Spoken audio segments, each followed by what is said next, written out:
পূর্ণিমার রাত, আকাশে গোল উজ্জ্বল বর্ণের চাঁদ উঠেছে।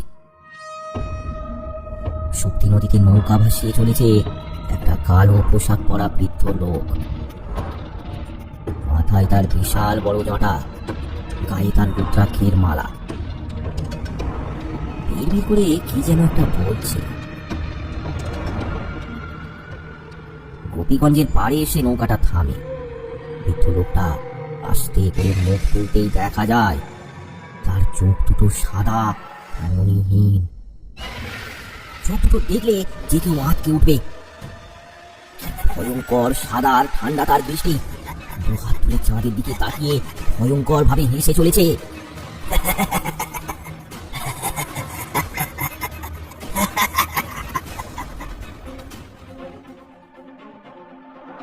তারপর লোকটা নৌকা থেকে নেমে চলে যায় শ্মশানের দিকে।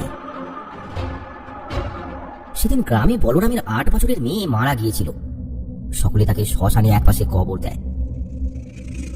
আস্তে আস্তে সেই কবরস্থানের দিকে এগিয়ে যায় সেই কালো বসন পরা লোকটা। একটা জায়গায় এসে লোকটা হঠাৎ থেমে যায়। তারপর সেখানে বসে পড়ে মাটি খুঁড়তে শুরু করে।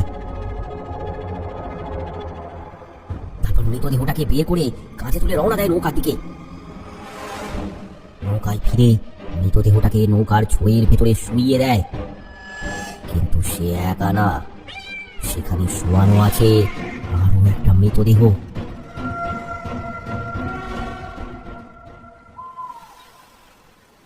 এবার ওই দেহ দুটো নিয়ে লোকটা নৌকা বাইতে শুরু করে।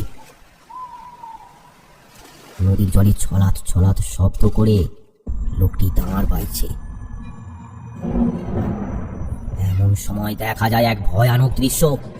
নদীর জল থেকে অসংখ্য হাত উঠে এসে নৌকাটাকে আটকানোর চেষ্টা করছে, কিন্তু ধরতে আর পারছে না। তাদের চিৎকার হাহাকারে চারিদিকটা কেঁপে কেঁপে উঠছে।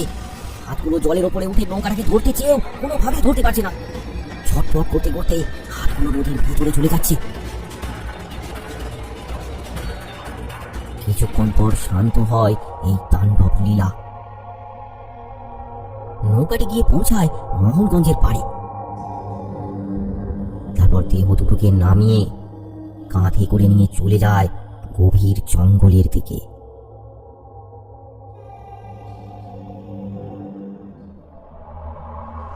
গোপীগঞ্জ আর মোহনগঞ্জ পাশাপাশি দুটো গ্রাম। এদিকে ভোরের বেলায় মাছ ধরতে বেরিয়েছিল পলাশ আর রতন।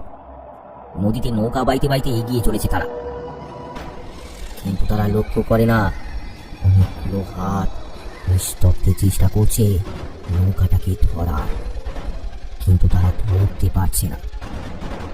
রতন বলে ওঠে, আজ একটাও মাছ পেলাম না রে।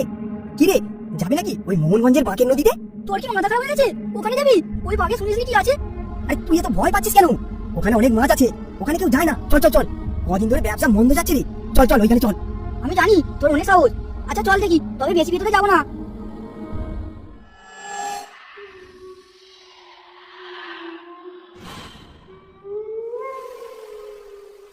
নদীর জলে হাতগুলো আর দেখা যাচ্ছে না। নৌকা বাইতে বাইতে তারা এসে পড়ে মোহনগঞ্জের নদীর পাড়ে। সেখানেই নৌকাটাকে নোঙর করে তারা। তারপর নদীতে ছুঁড়ে দেয় জাল আর অপেক্ষা করতে থাকে। হঠাৎ তারা দেখে দূরে একটা নৌকা। ওই দেখ, আমাদের মতোই কেউ নদীতে মাছ ধরতে আসছে। তাহলে এখানে এই জায়গা নিয়ে এত বদনাম? সবাই ভয় পাই বলেই গ্রামবাসীরা ভয় দেখায়। দেখলি তো, শুধু শুধু ভয় পাচ্ছিলি। দুজনেই কথা বলছিল, হঠাৎ তারা শুনতে পায় জঙ্গলের ভেতর থেকে একটা ভয়ঙ্কর অট্টহাসি। তার সাথে একটা করুণ আর্তনাদ। জঙ্গলের মাঝে একটা আলোক শিখা দূর থেকে দেখা যাচ্ছে। মনে হচ্ছে ওখানে আগুন লেগেছে।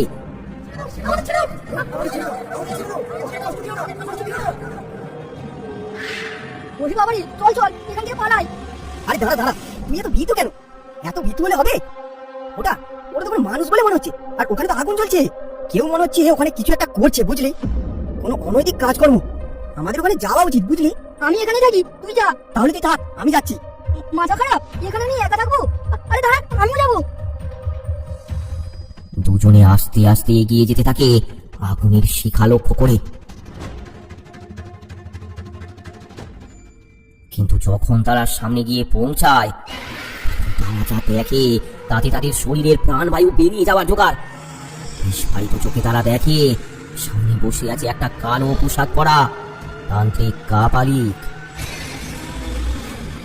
তার চোখ দুটো অসম্ভব সাদা, সামনে শোয়ানো আছে দুটো বাচ্চা মেয়ের মৃতদেহ, আর তার আশেপাশে রয়েছে একটা অস্পষ্ট কালো ছায়ামূর্তি, তারাই আত্মনাদ করছে।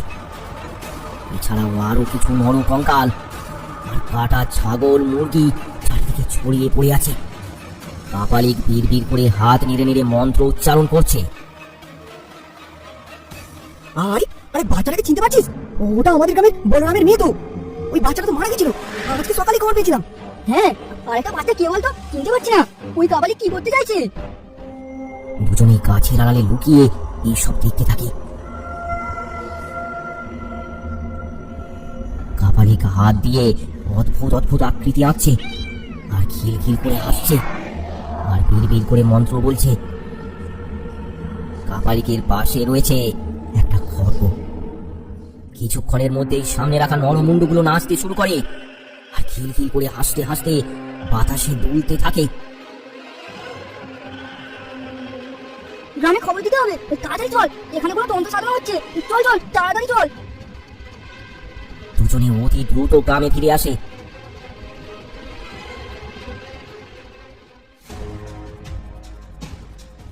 গ্রামে গিয়েই তারা বলরামের বাড়িতে যায়। তার সাথে কথা বলে গ্রামের আরো কয়েকজনকে নিয়ে তারা মশাল জ্বালিয়ে রওনা দেয় জঙ্গলের দিকে। জঙ্গল থেকে তখনও মাঝে মাঝে ভেসে আসছে সেই করুণ আর্তনাদ। গ্রামবাসীদের ভয় দেখে আমাদের আড়ালেই তো কাজ করছে। ওই কাপালিকে আমরা ছাড়বো না। আমার মেয়ের মৃতদেহ ও কি করবে? তোদের কথা যদি সত্যি হয় তাহলে ও আত্মারে বস করেছে। কি করবে আত্মারে বস করে? আর কি না করবে নিজেরা ওগুলোকে নিয়ে? মনে হয় সব সাধনা করবে। আমার মেয়ের হাত থেকে শান্তি দিল না। আমার এতটুকু একটা মেয়ে। না না, এটা হতে দেবো না। চলো চলো চলো, তোমরা সকলে চলো। তারা চুপি সারে জঙ্গলের দিকে এগিয়ে যায়।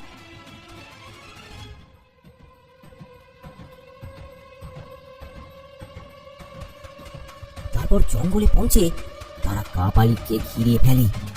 কাপালিক তখন চোখ বন্ধ করে ধ্যান করছে আর কাপালিকের সামনে থাকা মুন্ডগুলো খিলখিল করে হাসছে আর বলছে,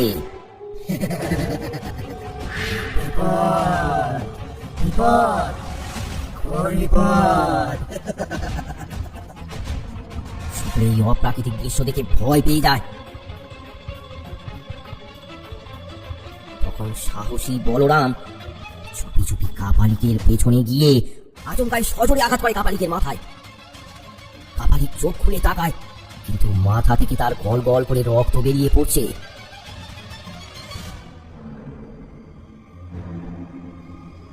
মুন্ডগুলো নাচতে নাচতে গ্রামবাসীদের কাছে গিয়ে খিলখিল করে হাসে। খাবো খাবো, মাংস খাবো, মাংস খাবো, রক্ত খাবো, মাংস খাবো, রক্ত খাবো, খাবো খাবো। একসাথে বলে ওঠা মুন্ডুগুলোর এইসব কথা শুনে গ্রামবাসীরা আতঙ্কিত হয়ে যায়। কিন্তু বলরাম তার হাতের মশালটা কাপালিকের গায়ে লাগিয়ে দেয় আর সঙ্গে সঙ্গে কাপালিকের বস্ত্রে আগুন ধরে যায়। তারপর বলরাম সামনে রাখা ঘিয়ের পাত্রটা ঠেলে দেয় কাপালিকের ওপর। তাও তাও করে চলতে থাকে কাপালিক। আর্তনাদ করতে করতে চিৎকার করে কাপালিক বলে ওঠে, ছাড়বো না, ছাড়বো না, কাউকে ছাড়বো না। আস্তে আস্তে মুন্ডগুলো ততক্ষণে তাদের নাচানাচি বন্ধ করে মাটিতে পড়েই ধুম করে ফেটে যায় আর নিশ্চিহ্ন হয়ে যায়। এদিকে কাপালিক তখনও চিৎকার করছে, আমি আমি ফিরে আসবো, আবার ফিরে আসবো, এই দিনেই আমি আবার ফিরবো। কাপালিক ছটপট করতে করতে একটা মরার খুলিকে সজোরে ধরে তার শেষ নিঃশ্বাস ত্যাগ করে।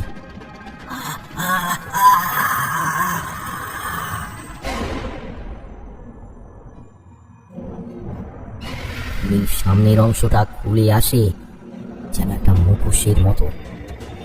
এমন সময় হঠাৎ গাছ থেকে একটা কালো পাখি নেমে এসে মুখোশটাকে মুখে করে নিয়ে উড়ে যায়।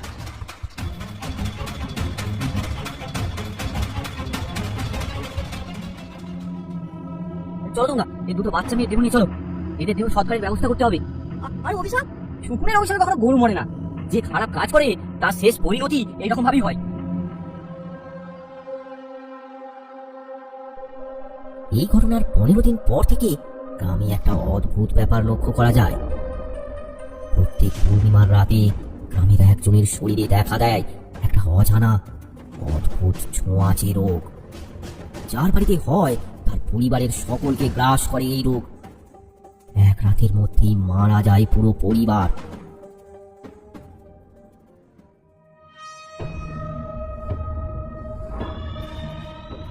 আজও পূর্ণিমা, আজ পাঁচু গোপালের শরীরে দেখা দিয়েছে সেই রোগ। গোটা শরীর তার লাল হয়ে গেছে, শরীরের নানান জায়গায় ফসকা পড়েছে।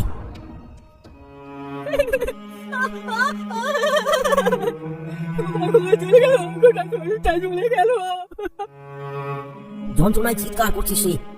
দেখতে দেখতে তার গোটা পরিবারেরই একই রকম উপসর্গ দেখা দেয়।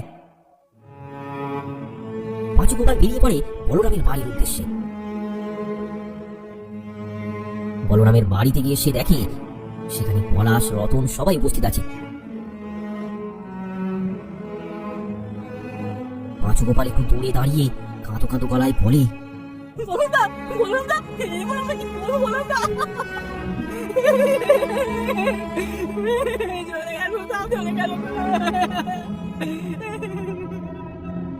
এই তো কি হচ্ছে বলেন তো? শহরে কি ডাক্তার আনতে হবে? আমার তো মনে হচ্ছে এই সময় অভিশাপের ফল। তোমরা খুবই ভীতু। গ্রামে যা কিছু হয় তার সাথে কাবালিকের কথা জুড়ে দাও। আরে কাবালিক তো আর বেঁচেই নেই। আমার মনে হয় এটা কোনো অসুখ। আমি শহর থেকে বড় ডাক্তার আনার ব্যবস্থা করছি। এই বলে বলরাম চলে যায়। কিন্তু পলাশ মনে মনে ভাবতে থাকে, এই সব ওই কাপালিকেরই কাজ। তার মনে পড়ে যায় ওই তান্ত্রিক কাপালিক মরার আগে চিৎকার করতে করতে কি বলে গিয়েছিল।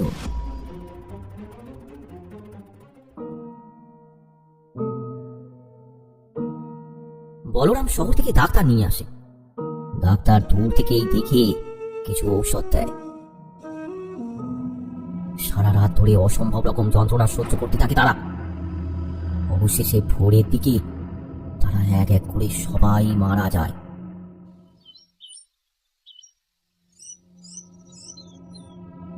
তারপর আরো বেশ কিছুদিন কেটে যায়। একদিন রাতের বেলা মতি জেলে মাছ ধরে ফিরছিল। নৌকা তীরের কাছে এসে পৌঁছায়।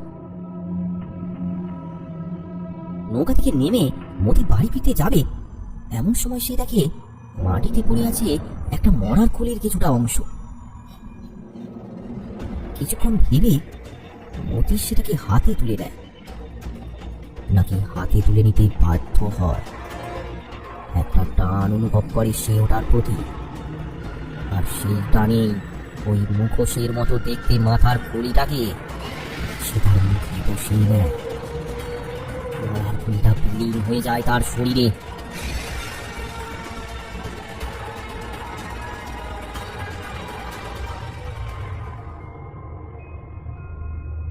হাঁটতে হাঁটতে সে বলরামের বাড়ির পেছন দিকে গিয়ে তার পোষা গরুকে কামড়ে ছিঁড়ে খেতে থাকে।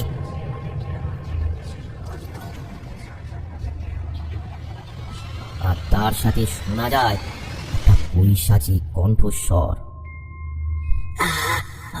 শান্তি, অনেক শান্তি।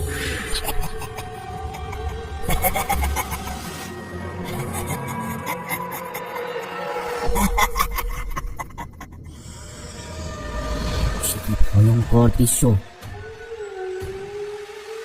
তারপর সে তার বাড়িতে ফিরে যায়। ততক্ষণে ভোর হয়ে এসেছে। সে চুপচাপ গিয়ে শুয়ে পড়ে।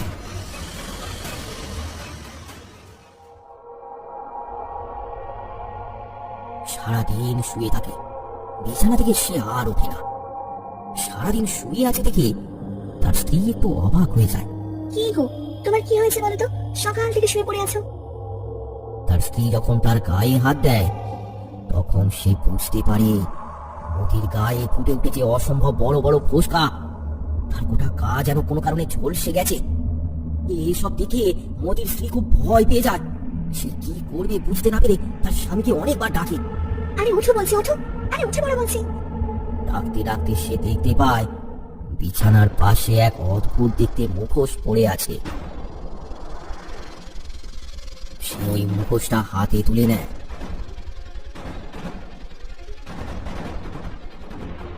ভয় পেয়ে মুখোশটাকে নিয়ে বাইরে গিয়ে সে দূরে করে ছুঁড়ে ফেলে দেয়। তারপর সে যখন ঘরে প্রবেশ করে, সে দেখে তার স্বামী খাটিয়ার উপর বসে আছে, আর তার হাতে রয়েছে সেই মুখোশ। সে কি করবে বুঝতে পারে না, আর তার স্বামীর চোখের মণিগুলো সাদা হয়ে গেছে। কি ব্যাপার হলো? এই মুখোশটা তো ফেলে দিয়েছিলাম। তাহলে তাহলে তুমি আমার কোথা থেকে আনলে? খিলখিল করে হেসে ওঠে মতি।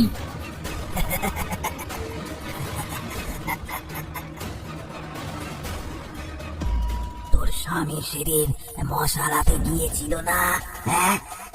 সব কটাকে শেষ করবো, সব কটা মরবে,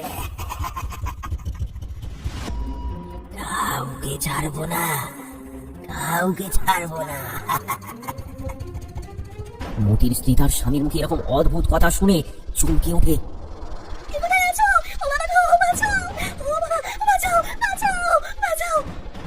ভয়ে সে ঘর থেকে বাইরে বেরোতে যাবে, এমন সময় সে দেখে দরজা আটকে দাঁড়িয়ে আছে তার স্বামী মতি জেলে। এ কি করে সম্ভব? সে তো খাটের ওপরে ছিল। হাউমাউ করে কাঁদতে থাকে তার স্ত্রী। তার স্ত্রীর হাতটা ধরে ফেলে। সঙ্গে সঙ্গে একটা গরম অনুভূতি পায় সে। তার গোটা গা যেন জ্বলে পুড়ে যেতে থাকে।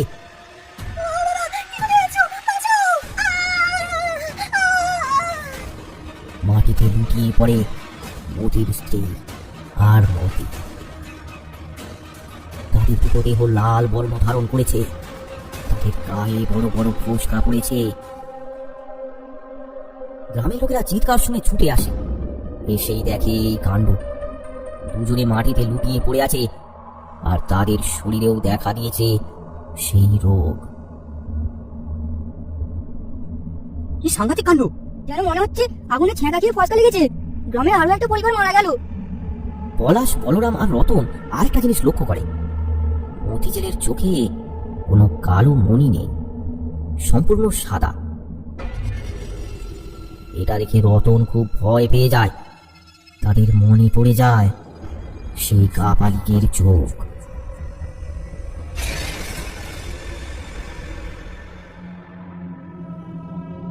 রতন আর বলরাম, পলাশ সেদিন গাছের তলায় বসে ওই নিয়েই আলোচনা করে। আমার না ভীষণ ভয় করছে বলরাম দা। তোরা বড্ড ভীতু। এটা মনে হয় কোনো ছোঁয়া ছিল। আমি শহরে গিয়ে আরো একজন ডাক্তারের সাথে কথা বলেছি, দেখবি সব ঠিক হয়ে যাবে।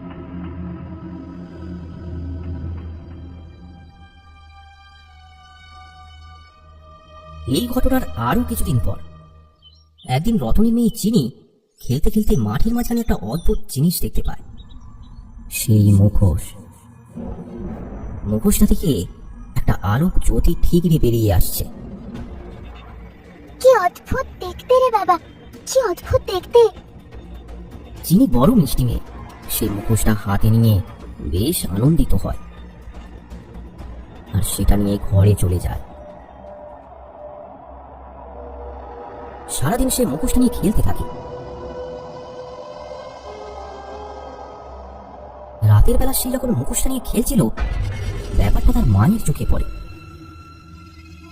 সে বলে, ও বাবা, ওরে বাবা রে বাবা, কি সাংঘাতিক, কি ভয়ঙ্কর জিনিস নিয়ে খেলছিস রে চিনি। ফেলে দে তাকে। এটা আমার খুব পছন্দ, খুব। বুঝি না বাবা, তোর যে কি পছন্দ আর কি অপছন্দ। তুই খেল, আমি রান্না করতে যাই। আমার খিদে পেয়েছে, আমি অনেকদিন কিছু খাইনি। মজা করছিস? এই তো কিছুক্ষণ আগে খেলি। কই না তো, আমার তো খিদে পাচ্ছে।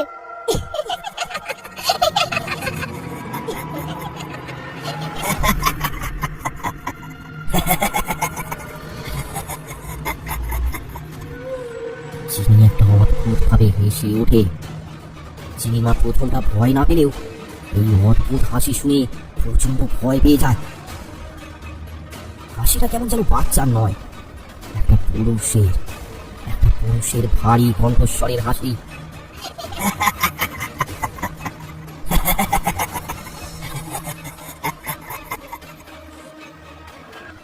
ওরে বাবা রে, কে কোথায় আছো? তাড়াতাড়ি আসো, তাড়াতাড়ি আসো। তোমরা তাড়াতাড়ি আসো। আমার মেয়েকে মনে হয় জিতে ধরেছে। তোমরা তাড়াতাড়ি আসো। কে কোথায় আছো?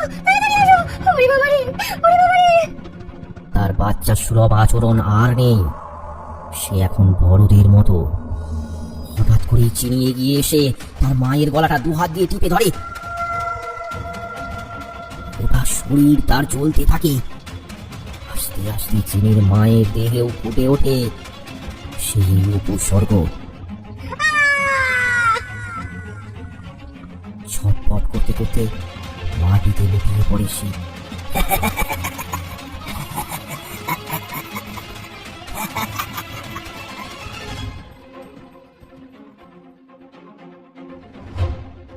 পরের রাতের দিকে রতন যখন বাড়ি আসে, এইসব দেখে চিৎকার করে ওঠে সে।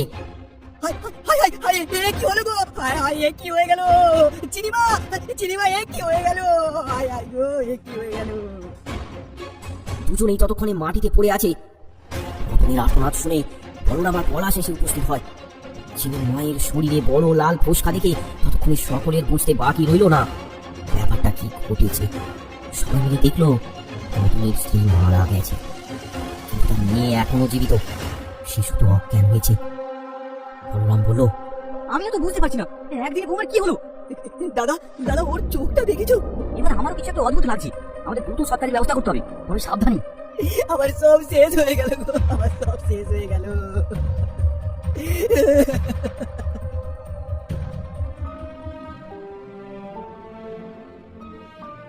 সমস্ত কাজ সেরে ঘরে আসতে আসতে অনেকটাই রাত হয়ে যায়। কান্নাকাটি করতে থাকে রতন। ততক্ষণে চিনির জ্ঞানও ফিরেছে। প্রায় 24 ঘন্টা পর চিনির জ্ঞান ফিরল, কিন্তু তার গায়ে ছিল ধুম জ্বর। চিনি বাবাকে জড়িয়ে ধরে কাঁদতে থাকে, কিন্তু হঠাৎ রতন লক্ষ্য করে চিনির মধ্যে কিছু পরিবর্তন হচ্ছে। চোখের সামনে হঠাৎ চিনির চোখটা সাদা হয়ে যায়। চিনির মুখে ফুটে ওঠে একটা হিংস্র হাসি।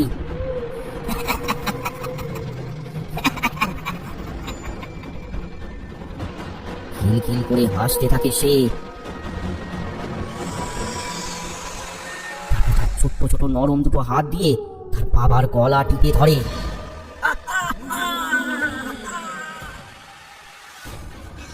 অবশেষে রতনের প্রাণবায়ু বেরিয়ে গেছে। আমাকে মারবি আর আমি তোকে ছেড়ে দেবো না, এটাই ভেবেছিলিস তো? প্রতিশোধ নেবো, আমি আমার কাজ শেষ করবোই। এরপর চিনি ঘর থেকে বেরিয়ে যায়। আস্তে আস্তে গ্রামের পথ ধরে হাঁটতে থাকে। তার আকৃতি যেন আস্তে আস্তে পরিবর্তন হচ্ছে একটা প্রাপ্তবয়স্ক লোকের মতো।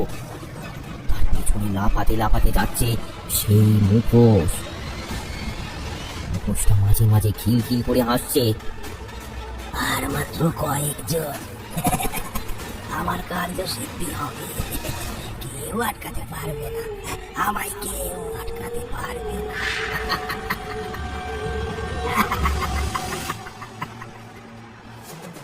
গ্রামের রাস্তা দিয়ে হাঁটতে হাঁটতে কোথায় যেন চলে যায় সেই কাপালি।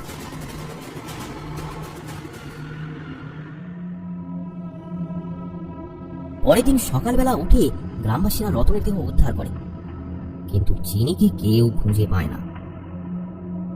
এইদিকে বলরাম পলাশের মুখে ততক্ষণে একটু হলেও ভয় ফুটে উঠেছে। তুমি লক্ষ্য করে দেখেছো দাদা, যাই সেই তান্ত্রিককে মারতে গেছিল তাদেরই পরিবার এইভাবে মারা যাচ্ছে। আর মাত্র আমি আর তুমি বাকি আছি। দাদা কিছু একটা করো। আমারও সেটাই মনে হচ্ছে, তবে মনে হচ্ছে এর থেকেও বড় বিপদ ঘটতে চলেছে আমাদের গ্রামে। এবার আমাদের ভৈরব বাবার কাছে যেতেই হবে। সেটাই ভালো হবে দাদা, সময় থাকতে আমাদের সেখানে যাওয়া উচিত। বলরাম সেদিন ভৈরব বাবার কাছে যাবে বলে বেরিয়ে পড়ে। এইদিকে পলাশ চিন্তিত মনে ঘরেই বসে থাকে। সে খুব ভয় পেয়ে আছে। মৃত্যুকে তার খুব ভয়।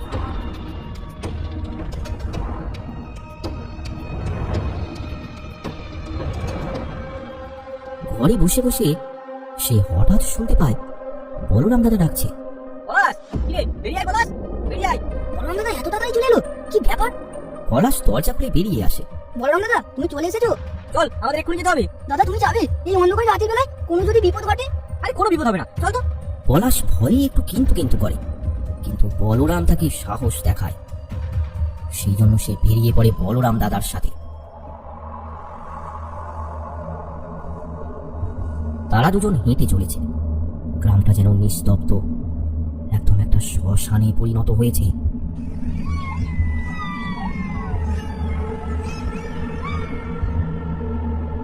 দেখতে দেখতে বলরাম আর পলাশ একটা অদ্ভুত জায়গায় পৌঁছায়।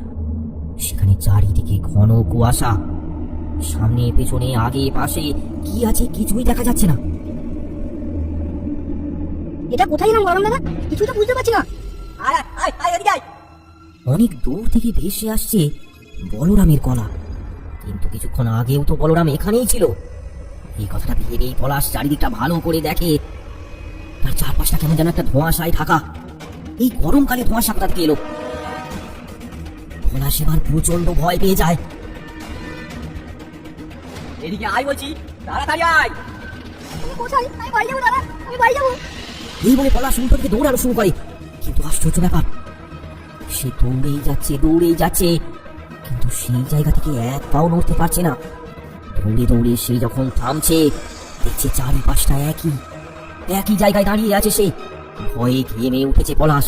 চারিদিকে ভালো করে তাকাতে সে লক্ষ্য করে সামনে দাঁড়িয়ে একটা বীভৎস মূর্তি, একটা কালো বলিষ্ঠ শরীর আস্তে আস্তে এগিয়ে আসছে তার দিকে। তার গলায় রুদ্রাক্ষের মালা, হাতে একটা বড় খড়গ। বলরাম দাদা, বলবে না তুমি কোথায়? বলরাম দাদা,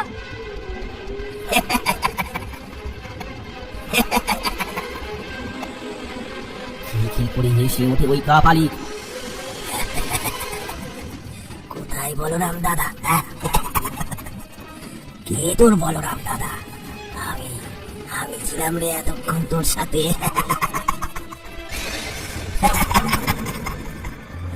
আজই তোর শেষ দিন। আজই আমি তোকে বলি দেব।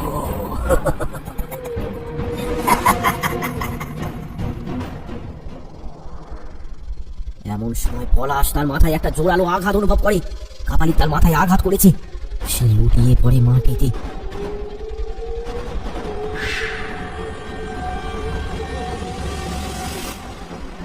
এরপর কাপালিক তাকে টানতে টানতে নিয়ে যায় জঙ্গলের ভেতরে। সেখানে এক পাশে বসে আছে অজ্ঞান অবস্থায় চিনি, আর তার সামনে রাখা রয়েছে একটা বড় হাঁড়ি কাঠ, সেটাতে সিঁদুর মাখানো। কাপালিক বসে তন্ত্র সাধনা শুরু করে। আশেপাশে নেচে ওঠে মাথার খুলিগুলো। পলাশকে ওই হাঁড়ি কাঠের সামনেই শোয়ানো হয়েছে। তান্ত্রিক হেসেই চলেছে, তান্ত্রিক খিলখিল করে হেসেই চলেছে, আর বিড় করে মন্ত্র উচ্চারণ করছে। ওরা ভেবেছিল আমাকে দমিয়ে রাখবে, আমার সাধনা ভঙ্গ করবে, কিন্তু ওরা জানে না আমি সিদ্ধ কাপালিক। আমাকে আটকানোর ক্ষমতা কারোর নেই,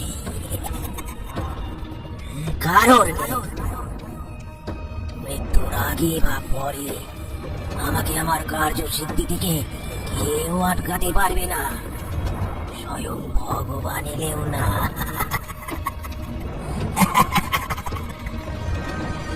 অসুরের বংশধর আমি।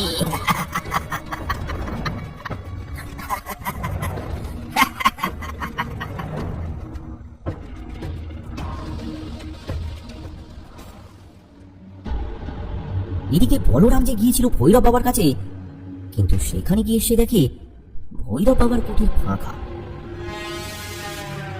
সেই দিকে কিছুক্ষণ অপেক্ষা করে ফিরে আসছিল। তখনই শুরু হলো একটা কাল বৈশাখী ঝড়। চারিদিকে ধুলো উড়িয়ে মেঘের গর্জনের সাথে শুরু হলো ঝড়। আরে এই যে ঝড় শুরু হলো, আমাকে তাড়াতাড়ি বাড়ি ফিরতে হবে, রাত হয়ে এলো। ভৈরব বাবা থাকলে কোনো অসুবিধাই হতো না। বলরাম একা একাই বিড়বিড় করছিল। এমন সময় হঠাৎ সে দেখতে পায় দূর থেকে হেঁটে আসছে ভৈরব বাবা। তাকে দেখে বলরামের মুখে ফুটে উঠে হাসি। বাবা, আমি আপনার কাছে এসেছিলাম। আমি জানি, আমি সবটাই বুঝতে পেরেছি। চলো আমার সাথে চলো।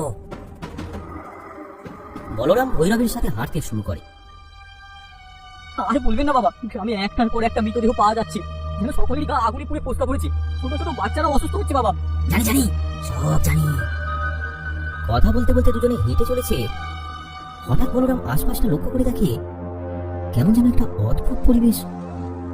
বাবা, আমরা কোথায় এলাম? এই রাস্তাটা ঠিক চিনতে পারছি না।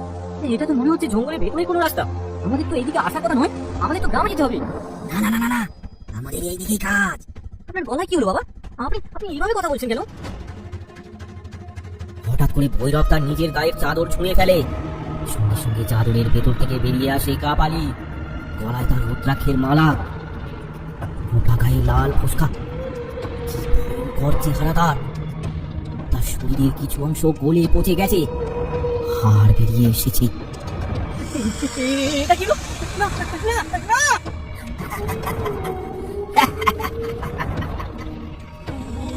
বলরাম দৌড়ে পালাতে যাবে, এমন সময় কাপালি তার চুলের মুখটা শক্ত করে ধরে ফেলে। তারপর টানতে টানতে নিয়ে যায় জঙ্গলের দিকে। অনেক চেষ্টা করে নিজেকে সে বাঁচানোর জন্য, কিন্তু কোনোভাবেই সে ওই কাপালিকের হাত থেকে নিজেকে মুক্ত করতে পারে না। ভয়ে যন্ত্রণায় চিৎকার করতে থাকে বলরাম। বাঁচাও বাঁচাও, কে আছো? বাঁচাও বাঁচাও, কোথায় আপনি বাবা? আমাদের বাঁচান, আমাদের বাঁচান, এই পয়সাটির হাত থেকে আমাদের বাঁচান বাবা, ওরে বাবা!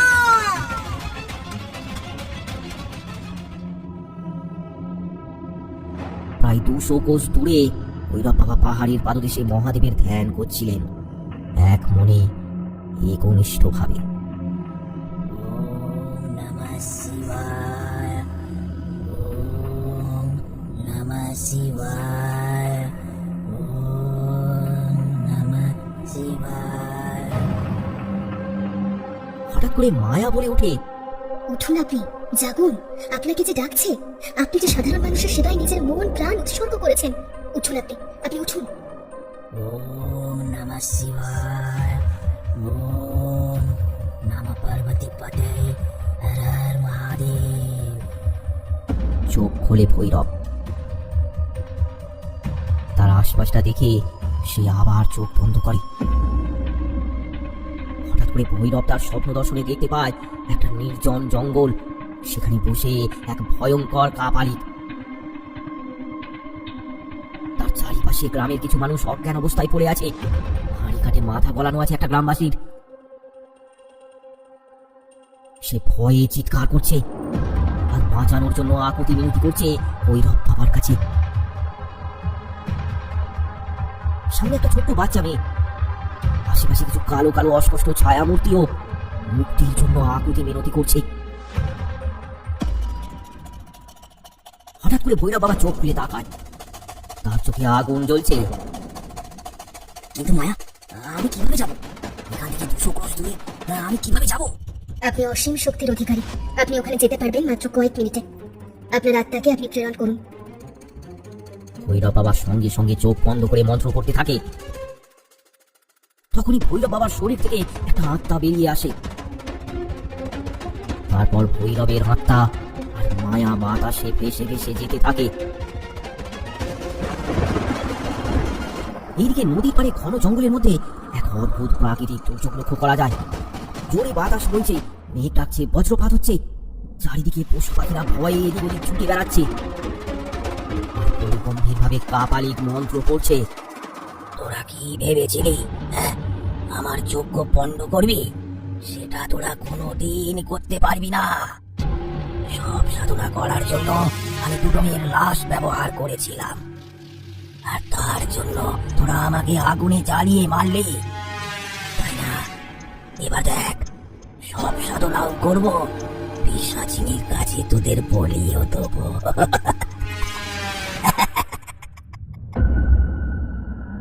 অমরত্ব পাবো, অমরত্ব পাবো রে।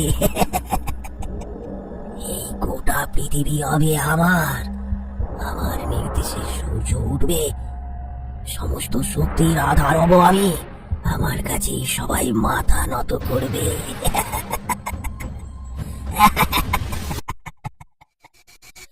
এই বলে কাপালিক তার হাতের কাছে রাখা খড়গটা তুলে নেয়, আসন থেকে উঠে এগিয়ে আসে বলরামের দিকে। খড়গ তুলে জোরে একটা কোপ বসাতে যাবে, হঠাৎ করে কাপালিকের কাছে একটা জোরে বাজ পড়ে, ছিটকে পড়ে যায় সে। কাপালিক সঙ্গে সঙ্গে উঠে দাঁড়িয়ে আবারও এগিয়ে আসে। ততক্ষণে বলরাম আর অন্য সবাই চারিদিকে তৈরি হয়েছে একটা রক্ষা বলয়। আমি থাকতে সাধারণ মানুষের কখনো কোনো ক্ষতি করতে পারবি না তুই শয়তান। গন্ডির মধ্যে সবাই সুরক্ষিত হয়ে যায়। কাপালিক সেই গন্ডি পেরিয়ে কিছুতেই আর প্রবেশ করতে পারে না। কাপালিক চিৎকার করতে থাকে, না না, এটা হতে পারে না, এটা হতে পারে না। তোরা এখানে কি করে এলি? ভৈরবতান্ত্রিক আস্তে আস্তে এগিয়ে আসে। হাতে তার বড় একটা ত্রিশূল, তার চোখ রক্ত বর্ণ। কি ভেবেছিলি আমি আসতে পারবো না? আমাকে আটকানোর মতো ক্ষমতা তোর মতো তুচ্ছ তান্ত্রিকের নেই। চোখ থামা, থামা বলছি। তুই কি ভেবেছিস তুই আমাকে আটকাবি? কখনোই পারবি না। আমি ভৈরব তান্ত্রিক। আমার কাছে যারা সাহায্য চেয়ে প্রার্থনা করে তাদের আমি রক্ষা করি। আমি কারো কোনো ক্ষতি হতে দেবো না। ততক্ষণে বলরাম নিজেকে মুক্ত করেছে। তারপর একে একে সে সবাইকে মুক্ত করে। এসব কি বলুন তো? তার কোনো ভয় নেই, ভৈরব বাবা এসে গেছে। চিনিকে ডাক, তুই চিনিকে ডাক। তাড়াতাড়ি উঠে পড় মা, উঠে পড়। চিনি উঠে বসে। তার সামনে ঘটি চলা এইসব ভয়ঙ্কর দৃশ্য দেখে সে কাঁদতে শুরু করে। আর কোনো ভয় নেই মা, স্বয়ং ভৈরব বাবা এসে গেছে, আর কোনো ভয় নেই। না, এটা হতে পারে না, কখনোই পারে না। আমি ওদের দুজনকেই বলি দেব, সব সাধনা করব। জীবিত বাচ্চার সাথে সব সাধনা? ঠিক, এত নিম্নমানের তন্ত্রক্রিয়া আমি আগে দেখিনি। ওর বাপি আমাকে বাধ্য করেছে এটা করতে। ওর বাবাকে তো আমি কবেই মেরে ফেলেছি। এবার তোদের পালা। রেগে ভৈরবতান্ত্রিক ওদের দিকে এগিয়ে যায়। ওদের হাতে এত দূরের কথা, তুই ওদের সামনে গিয়ে দেখ। কাপালিক ওদের তিনজনের দিকে এগিয়ে যেতে থাকে, কিন্তু ওই সুরক্ষা বলয় ভেদ করে সে এগোতে পারে না। রাগী গর্জন করতে থাকে সে। তখনই সেই উড়ন্ত গুলি হঠাৎ করে ভৈরবের দিকে যায়। ভৈরব তার হাতের আঘাতে নষ্ট করে সেটাকে। কাপালিক এবার প্রচন্ড রেগে যায়। তখনও তার হাতে ধরা আছে সেই খড়গ। এবার সে ওই খড়গ উঁচিয়ে ভৈরবের দিকে তেড়ে যায় আর আঘাত করে ভৈরবকে।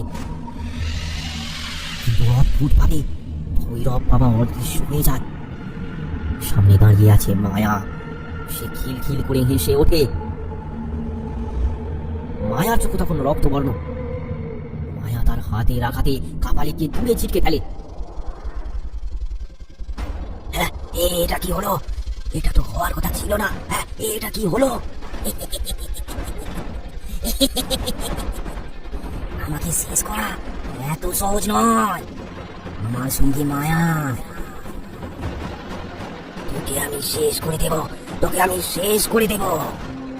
ভৈরবকে লক্ষ্য করে কাপালিক আবার তার খড়গটা ছুঁড়ে মারে, কিন্তু সেটা ভৈরবের শরীর ভেদ করে একটা কাছে গিয়ে লাগে।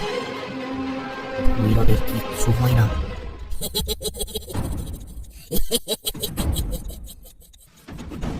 না না না না, এই কি হচ্ছে? তুই তো মৃত হতে পারিস না। তোর প্রাণের উপস্থিতি আমি বুঝতে পারছি। তাহলে এটা কি করে সম্ভব? সব সম্ভব, সব সম্ভব। আর মহাদেব। এই বলে ভৈরব বাবা হঠাৎ অদৃশ্য হয়ে যায়। কোথায় গেলি তুই? কোথায় গেলি? সামনে আয়, সামনে আয় বলছি। চোখ বন্ধ করে কাপালিক কিছু একটা ভাবে। তারপর তার মুখে ফুটে ওঠে একটা অট্ট হাসি।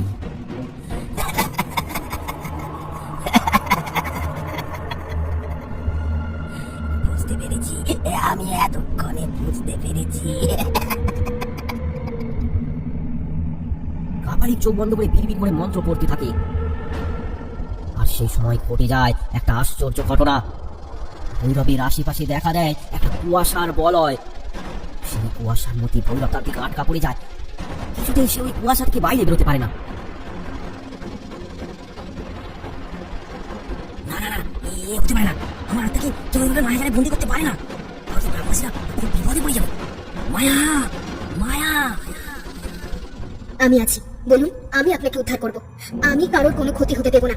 আপনার সান্নিধ্যে থেকে আমি একটু একটু করে তোমার বলা সমস্ত রকমের ক্রিয়া জেনেছি। আমি থাকতে আপনাকে কিছুতেই বন্দী হতে দেব না। মায়া এবার চোখ বন্ধ করে মন্ত্র পড়তে থাকে। তার হাতের ইশারায় ছুঁড়তে থাকে বিভিন্ন রকমের অস্ত্র। আস্তে আস্তে কাপালিকের শক্তি কমে আসে। সেই কুয়াশা হালকা হয়ে যায়। তারপর ধীরে ধীরে বাতাসে মিলিয়ে যায়। ততক্ষণে ভৈরব নিজেকে মুক্ত করেছে। দাঁড়িয়ে আছে মায়ার পাশে। এরপর ভৈরব চোখ বন্ধ করে। তারপর মন্ত্র উচ্চারণ করতে করতে তার হাতে থাকা ত্রিশূলটা উঁচিয়ে ধরে। তারপর মন্ত্র পড়ে ত্রিশূলটা ছুঁড়ে দেয় কাপালিকের দিকে। ত্রিশূলটা গিয়ে লাগে কাপালিকের বুক বরাবর। কাপালি যন্ত্রণায় ছটফট করতে থাকে।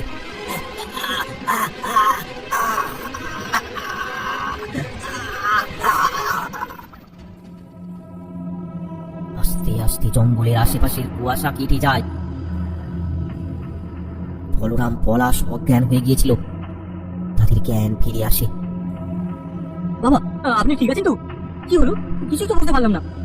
বলরাম এগিয়ে আসে ভৈরবের দিকে, তাকে প্রণাম করে। এমন সময় ভৈরব বাবা বলে, আমি অনেক দূরে এক পাহাড়ে ধ্যান করছিলাম।